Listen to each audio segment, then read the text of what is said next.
ପ୍ରେମର ଦୀପ ଜାଳିଲେ। ପ୍ରେମର ଦୀପ ଅର୍ଥ କ'ଣ ଆପଣ ଜାଣିଛନ୍ତି? ପ୍ରେମ ଅର୍ଥ ପ୍ରେରଣା ମୋର ମନ୍ତ୍ର।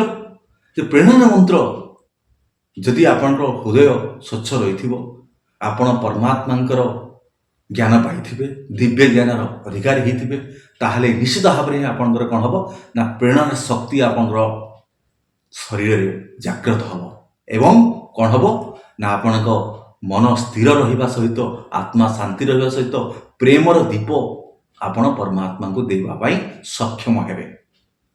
এই ପ୍ରେରଣାର ମନ୍ତ୍ର ବା ପ୍ରେମର ଦୀପ ଯଦି ଆପଣ ପରମାତ୍ମାଙ୍କୁ ସମର୍ପଣ କରନ୍ତି ବା ଦିଅନ୍ତି, ତାହେଲେ ହିଁ ପରମାତ୍ମା ଆପଣଙ୍କୁ ଆନନ୍ଦ ଦେବେ, ତା ତିଳେ ମାତ୍ର ସନ୍ଦେହ ନାହିଁ।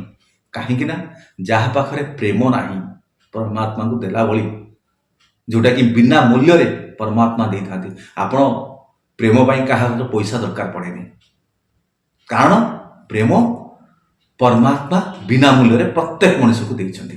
ଯଦି ପ୍ରେମର ଦୀପ ଆପଣ ଜାଳିବେ, ନିଶ୍ଚିତ ଭାବରେ ପରମାତ୍ମା ଆପଣଙ୍କୁ ଆନନ୍ଦ ଦେବେ, କାରଣ ସେ ପ୍ରେମର